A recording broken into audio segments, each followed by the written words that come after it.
ہم وہی کہیں گے جو ہمارا دین ہم کو بتاتا ہے، عمل کرو تو تمہارا بھلا ہے۔ جب اللہ کے رسول صلی اللہ تعالیٰ علیہ وسلم جب جلوگر ہوئے تو اہل کتاب نے حسد، عناد اور بدبختی اور بدنصیبی کی وجہ سے رائے حق کو اختیار نہیں کیا۔ حضرت ابو سعید خدری رضی اللہ تعالیٰ عنہ کا بیان ہے کہ یہ اپنے والد مالک بن سنان سے روایت کرتے ہیں جو شہدائے احد میں سے ہیں۔ انہوں نے کہا کہ ایک دن بنی عبد اشہل کے پاس میں بات چیت کے لیے میں گیا ہوا تھا، تو ان دنوں ہم نے یہودیوں سے صلح کر رکھی تھی، تو وہاں میں نے یوشع نامی یہودی کو یہ کہتے ہوئے سنا ہے کہ اس نبی کے ظہور کا زمانہ آ چکا ہے جس کا نام احمد ہے، اور وہ حرم مکہ سے ظاہر ہوں گے اور اس شہر یعنی مدینہ کے اندر ہجرت کر کے آئیں گے۔ کہتے ہیں کہ پھر میں اپنی قوم کی طرف لوٹا، میں نے بتایا کہ یوشع ایسی ایسی باتیں کر رہا تھا، تو میں نے اپنی قوم کے ایک شخص کو یہ بات بتائی تو وہ کہنے لگے کہ یوشع اکیلا ہی نہیں کر رہا یہ باتیں، بلکہ یہاں کے سارے یہودی اسی طرح کی باتیں کر رہے ہیں کہ وہ نبی آنے والے ہیں۔ تو بنی قریظہ کے یہاں گیا تو وہ بھی سب اسی طرح کی باتیں کر رہے تھے کہ آخری نبی تشریف لانے والے ہیں۔ تو کہتے ہیں کہ زبیر بن باتا جو یہودیوں کا بہت بڑا سردار تھا، اس نے کہا کہ بلا شبہ وہ سرخ ستارہ نکل چکا ہے جو کسی نبی کے ظاہر ہوئے بغیر طلوع ہوتا ہی نہیں ہے، یہ ستارہ نکلا ہے، اس کا مطلب یہ ہے کہ کوئی نبی جلوگر ہوا ہے۔ تو کہنے لگا کہ احمد کے علاوہ کوئی اور نبی آنے والا نہیں ہے، تو اس کا مطلب ہے کہ وہی پیدا ہو چکے۔ تو حضرت ابو سعید خدری رضی اللہ تعالیٰ عنہ کہتے ہیں جب اللہ کے رسول علیہ السلام ہجرت کر کے مدینہ منورہ میں آئے تو میں نے اللہ کے رسول علیہ السلام کو ساری باتیں بتائیں، تو اللہ کے رسول علیہ السلام نے فرمایا اگر زبیر اور اس کے ساتھی یہ ایمان لے آتے تو سارے یہودی مسلمان ہو جاتے، کیونکہ وہ سب اس کو بڑا مانتے تھے۔ تو سب معلوم تھا، اس کے باوجود بھی وہ ایمان نہیں لا رہے تھے، کیوں؟ وہی ان کی ریاست چلی جاتی، ان کے نذرانے بند ہو جاتے، وہ یہ سمجھ رہے تھے کہ ہماری عزت ختم ہو جائے گی۔ اور یہ حضرت صفیہ جو امہات المومنین میں سے ہے، ہماری مقدس ماں ہے، یہ حضرت صفیہ خود بیان کرتی ہیں کہ جب اللہ کے رسول صلی اللہ تعالیٰ علیہ وسلم تشریف لائے مدینہ منورہ کے اندر اور قباء کے اندر آپ نے قیام فرمایا تو میرے باپ حی بن اخطب اور میرے چچا ابو یاسر بن اخطب یہ رات کے اندھیرے جو ہے وہ سحر کے وقت میں اللہ کے رسول علیہ السلام کے پاس میں گئے، اور پھر کب لوٹے؟ شام کے وقت میں لوٹے، رات ہو گئی تھی۔ جب وہ گھر پہ آئے تو میں نے دیکھا کہ دونوں بہت بوجھل سے ہیں اور چہرے پہ ایک دم ہوائیاں اڑ رہی ہیں، رنج و الم کے آثار ظاہر ہو رہے ہیں۔ تو وہ گھر پہ آ کے بیٹھ گئے، اور چونکہ وہ مجھ سے بڑا پیار کرتے تھے، میں ان کی بڑی محبوب تھی اور مجھے بڑی محبت کرتے تھے، تو جب میں ان کے سامنے گئی، کیسے بھی غم میں ہوتے تھے، میں جاتی تھی تو خوش ہو جاتے تھے، لیکن آج میں اپنے باپ کے پاس میں گئی اور میں نے اسی دوران میں نے کیا دیکھا کہ میرے چچا نے میرے باپ سے پوچھا یہ وہی ہیں، یعنی اللہ کے رسول علیہ السلام کے بارے میں وہ پوچھ رہے تھے یہ وہی ہیں، تو کیا یہی شخص نبی آخر الزماں ہے جن کی تعریف ہم نے توریت کے اندر پڑھی ہے؟ تو میرے باپ نے میرے چچا سے کہا کہ ہاں یہ وہی ہے، خدا کی قسم یہ وہی ہے۔ چچا نے پھر پوچھا تم یقین کے ساتھ جانتے ہو کہ یہ وہی ہے؟ تو میرے باپ نے کہا کہ خدا کی قسم یقین سے میں جانتا ہوں کہ یہ وہی ہے۔ تو اس نے کہا کہ اپنے دل میں ان کی نسبت تم کیا پاتے ہو؟ تو کہنے لگا کہ میرے دل میں ان کے بارے میں نفرت کے سوا کچھ نہیں ہے، میں جب تک زندہ رہوں گا برابر ان سے دشمنی رکھتا رہوں گا معاذ اللہ۔ یعنی کہہ بھی رہا ہے وہ کہ یہ وہی ہیں، توریت میں جن کے بارے میں بتایا گیا ساری نشانیاں میں نے آج دیکھ لی وہی ہیں، اور ساتھ میں یہ بھی کہہ رہا ہے کہ میں مرتے دم تک ان سے دشمنی نہیں چھوڑوں گا، اور پھر اسی طرح بدبختی کے اندر گرفتار ہو کر کے مر گئے۔ تو سب پتہ تھا، لیکن صرف دنیا داری کے چکر میں وہ لوگ ایمان کے دامن کے اندر داخل نہیں ہوئے۔ اسی طرح سعید بن زید سے روایت ہے کہ ان کے باپ زید بن عمرو یہ دین حق کی تلاش میں نکلے اور موصل میں ایک راہب کے پاس پہنچے۔ راہب نے زید سے پوچھا کہاں سے آ رہے ہو؟ تو زید نے کہا کہ بیت ابراہیم یعنی خانہ کعبہ سے آ رہا ہوں۔ اس نے کہا کس لیے آئے ہو؟ زید نے کہا کہ دین کی تلاش میں آئے ہوں، سچا دین کون سا ہے؟ اس نے کہا کہ واپس چلے جاؤ، قریب ہے کہ وہ ظاہر ہوں گے تمہاری زمین میں جس کی تم تلاش کر رہے ہو، سچا نبی آنے والا ہے۔ تو زید بن عمرو بن نفیل کو زمانہ جاہلیت کے اندر بھی موحد کہا جاتا تھا. یہ مشرکوں کے ذبح کیے ہوئے جانور کا گوشت بھی نہیں کھاتے تھے اور توریت کو اپنی قوم میں پڑھتے بھی نہیں تھے, اور انہی کا تذکرہ بخاری کے اندر ہے. تو بتاؤ, رائب پہلے سے بتا رہا تھا کہ وہ نبی آنے والے, ان کو پتا تھا کہ اللہ کے رسول علیہ السلام جلوہ گر ہوں گے. اسی طرح حضرت عبداللہ بن مسعود کہتے ہیں اللہ تعالیٰ نے اپنے نبی کو ایک مرد کے جنت میں داخل کرنے کے لیے بھیجا. مطلب کیا ہوا؟ مطلب یہ ہے کہ اللہ کے رسول علیہ السلام ایک دن ایک یہودی کے کنیسہ میں گئے, وہاں ایک یہودی کو دیکھا کہ وہ اپنی قوم کو توریت پڑھ کر کے سنا رہا تھا. جب وہ اللہ کے رسول آخری نبی کا تذکرہ کرنے لگا تو چپ ہو گیا, ایک دم چپ ہو گیا اور پڑھنے سے رک گیا. پھر وہ بیمار بچوں کی طرح بڑبڑانے لگا. اس نے جا کر کے توریت لے کر کے حضور کی صفت اس کے بعد میں پڑھی اور کہنے لگا یہ آپ کی صفت ہے. یعنی اس کے بعد میں پڑھ کے کہنے لگا اللہ کے رسول علیہ السلام سے یہ تو آپ کی تعریف ہے اس کے اندر, اور اشہد ان لا الہ الا اللہ اور وانک رسول اللہ پڑھ کر کے وہ مسلمان ہو گیا. اسی کلمہ کو پڑھا اور مسلمان ہوا, اسی وقت اس کا انتقال بھی ہو گیا. اس کے بعد میں حضور نے اپنے صحابہ سے فرمایا اپنے بھائی کی تجہیز و تکفین کرو. یعنی بس آخری وقت آیا تھا, میرے آقا علیہ السلام گئے اور توریت کے اندر پڑھ کر کے میرے آقا کو پہچان گیا اور کلمہ پڑھ کے مسلمان ہو گیا. تو یہ تمام صفات ان کی کتابوں کے اندر موجود تھی. اسی طرح ایک روایت میں ہے, جیسا کہ بہت مشہور روایت ہے وہ, کہ جب طائف کے بادشاہ طبہ نے مدینہ پہ چڑھائی کی تھی اور اعلان کر دیا تھا کہ شہر مدینہ کو ویران کر دو, تو رہنے والے لوگوں کے اوپر اس نے بڑا ظلم و ستم ڈھایا. اس وقت سامول نام کا ایک یہودی تھا جو اس زمانے میں یہودیوں کا بڑا عالم مانا جاتا تھا. اس نے کہا کہ بادشاہ یہ وہ شہر ہے جس کے اندر بنی اسماعیل کے آخری نبی ہجرت کر کے تشریف لائیں گے, اور اس نبی کی جائے ولادت مکہ ہوگی اور ان کا نام نامی اس میں گرامی احمد ہوگا, اور ان کی قبر پاک بھی اسی شہر کے اندر بنے گی. جب اس نے سنا طبہ بادشاہ نے, تو یہ اللہ کے رسول علیہ السلام کے آنے سے کئی سو سال پہلے کی بات ہے, سنا تو طبہ کے ساتھ میں جو 400 عالم تھے انہوں نے کہا کہ ہم کو یہیں پہ رہنے دیا جائے.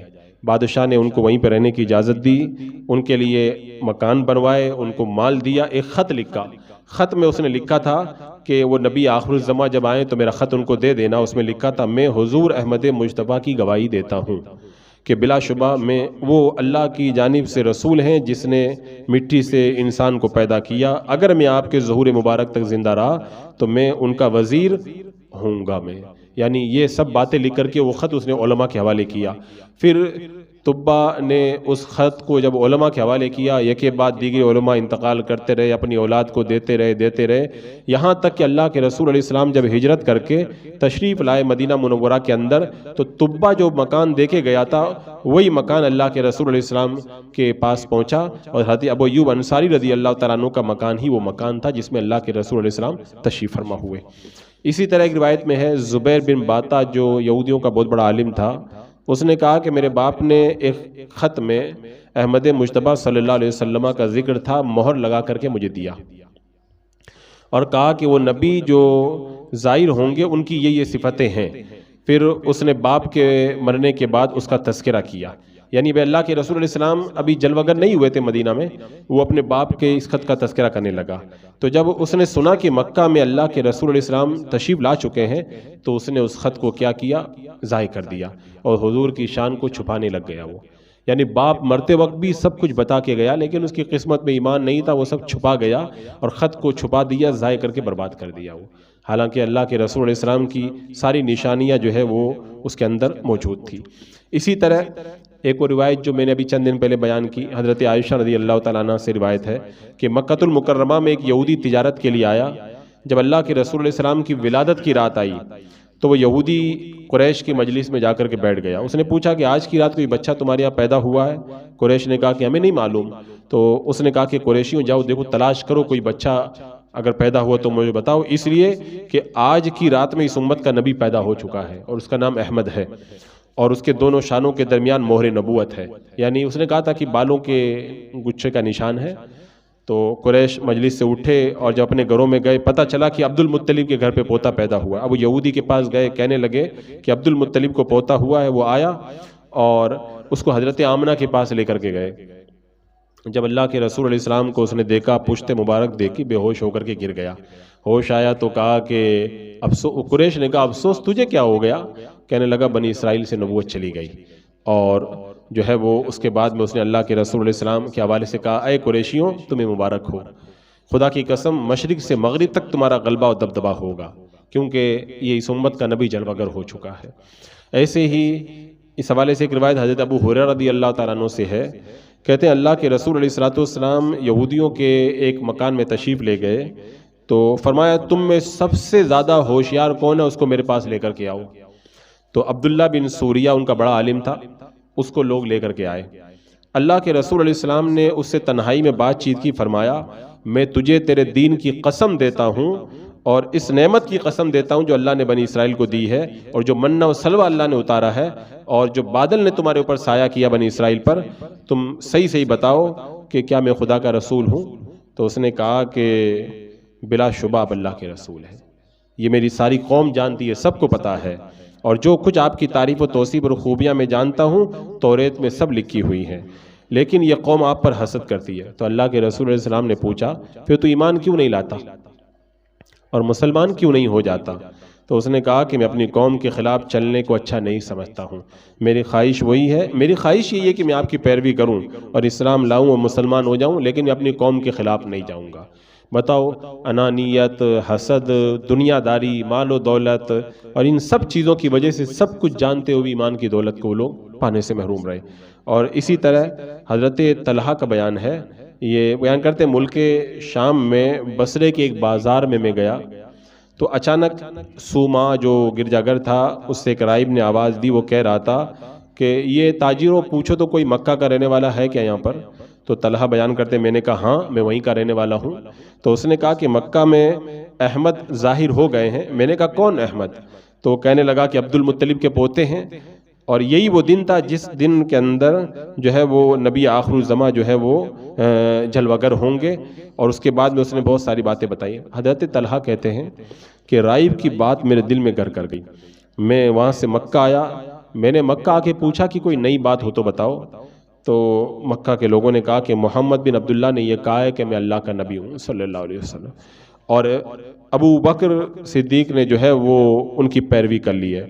کہتے ہیں میں حضرت ابو بکر کے پاس گیا اور راہب کی بات میں نے بتائی اور کہا کہ تم نے کیا ان کی پیروی کر لی ہے؟ انہوں نے کہا ہاں کر لی ہے۔ اب حضرت صدیق اکبر حضرت طلحہ کو اللہ کے رسول کی بارگاہ میں لے کے گئے تو حضرت طلحہ بھی میرے آقا علیہ السلام کی بارگاہ میں حاضر ہو کر کے دامن ایمان کے اندر داخل ہو گئے۔ تو یہ اتنی واضح نشانیاں تھیں جن کا ذکر ہوا۔ اسی طرح حضرت مغیرہ بن شعبہ کہتے ہیں کہ مقوقش بادشاہ کے پاس گیا میں، تو اس نے کہا کہ محمد نبی اور رسول ہے، اگر وہ قبطیوں میں یا رومیوں میں ظاہر ہوتے تو سب ان کو مان لیتے۔ مغیرہ کہتے ہیں اس کے بعد میں اسکندریہ میں گیا اور ہر کنیسہ کے اندر میں گیا، جہاں پر بھی میں جاتا تھا سب جو ہے وہ یہی کہتے تھے کہ یہ آخری نبی ہیں، ان کی یہ نشانیاں ہیں۔ اور وہاں ان کا جو بڑا راہب تھا، لوگ اس کے پاس میں بیماروں کو لاتے تھے، وہ دم کرتا تھا، لوگوں کو شفا ہوتی تھی۔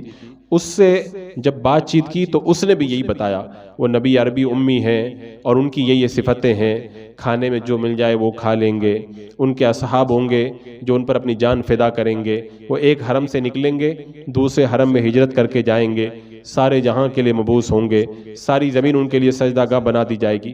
حضرت مغیرہ کہتے ہیں اس سفر سے میں واپس آیا اور میرے آقا علیہ السلام کی بارگاہ میں حاضر ہو کر کے میں دامن ایمان میں داخل ہو گیا، اور اللہ کے رسول علیہ السلام اور آپ کے صحابہ کو جو کچھ سنا تھا میں نے سب کچھ بتا دیا۔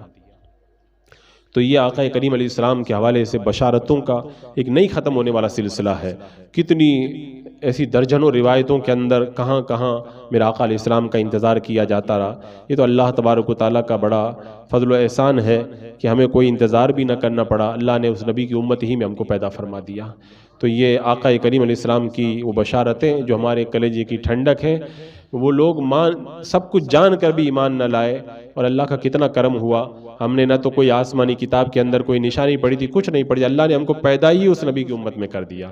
یہ اللہ کا کتنا بڑا احسان ہوا، ورنہ ہم لوگ اگر کتابوں میں پڑھتے اپنی عقل کے مطابق چلتے تو شیطان ہم کو کہاں کہاں گھما کے لے کے چلا جاتا۔ اللہ نے ہمیں ہر طرح کے نفس و شیطان کے بہکاوے سے بچایا اور اپنے حبیب کا امتی ہونے کا شرف عطا فرمایا۔